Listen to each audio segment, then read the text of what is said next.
Hey everyone, welcome back. Ready for another deep dive? Absolutely.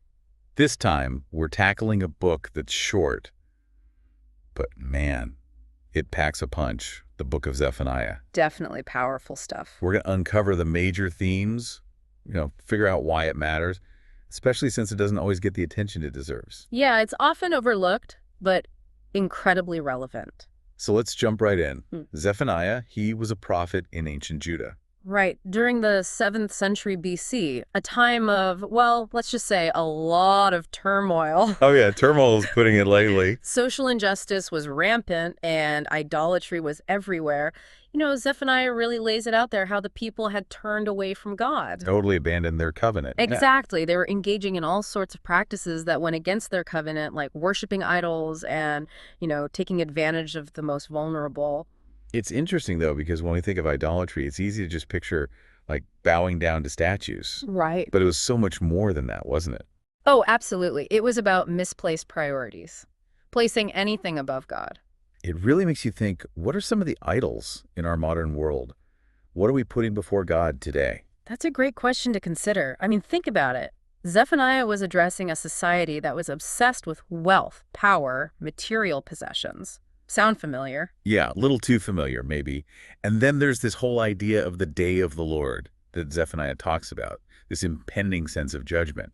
It's pretty intense, right? Yeah. Like when you read Zephaniah 1.15, where he describes it as a day of wrath, a day of trouble and distress, a day of wasteness and desolation, a day of darkness and gloominess. It's powerful imagery. It's hard not to feel a bit uneasy when you read that. Right, but it's crucial to understand what he meant by the day of the Lord. He wasn't talking about a literal 24-hour period. Okay, so not like a calendar date. Right, exactly. He was using incredibly vivid language to describe a time of reckoning, a turning point where God would confront all the injustice and, in a way, purify his people. He even compares it to a refining fire. That's a powerful analogy. So intense, transformative, but ultimately there's a purpose behind it. Exactly, to remove impurities. I like that. It's Yeah. like, yeah, this is going to be tough, but it's necessary for growth. And what's really striking is that this message of judgment wasn't just directed at Judah, right?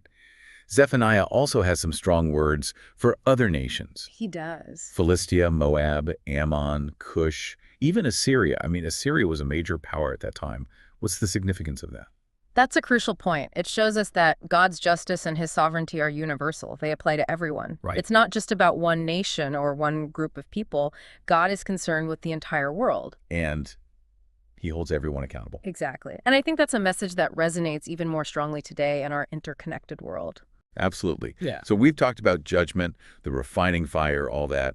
But Zephaniah doesn't just leave us in a place of doom and gloom, does he? No, not at all. There's a beautiful thread of hope, a promise of restoration woven throughout the book. Yeah, that's what I love about it. It's not just about punishment. Right.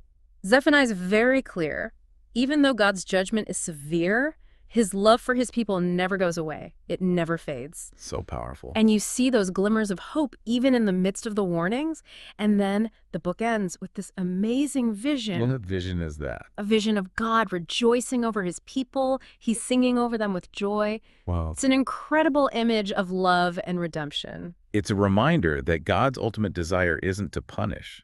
It's to heal, to restore that broken relationship. So with all that in mind, what do you think Zephaniah has to say to us today? Is it just an ancient history lesson, or can we apply its message to our modern world? Zephaniah's message is, I think, truly timeless.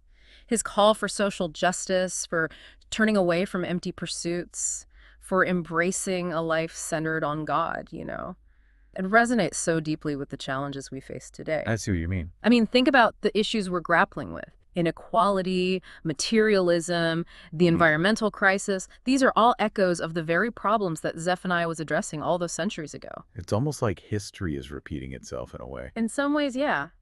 But Zephaniah reminds us that the choices we make, individually and collectively, they have consequences. And that's a bit sobering, isn't it? It can be, but it also offers us hope. It reminds us that even when things seem dark, God is always working to restore and redeem. That's an encouraging thought. It is, and it's a call to action. What do you mean? A call to examine our own lives, to challenge the injustices around us, and to seek a deeper relationship with God.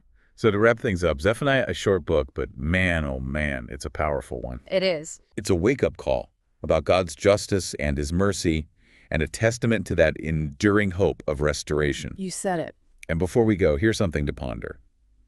Zephaniah ends with that beautiful image of God rejoicing over his people.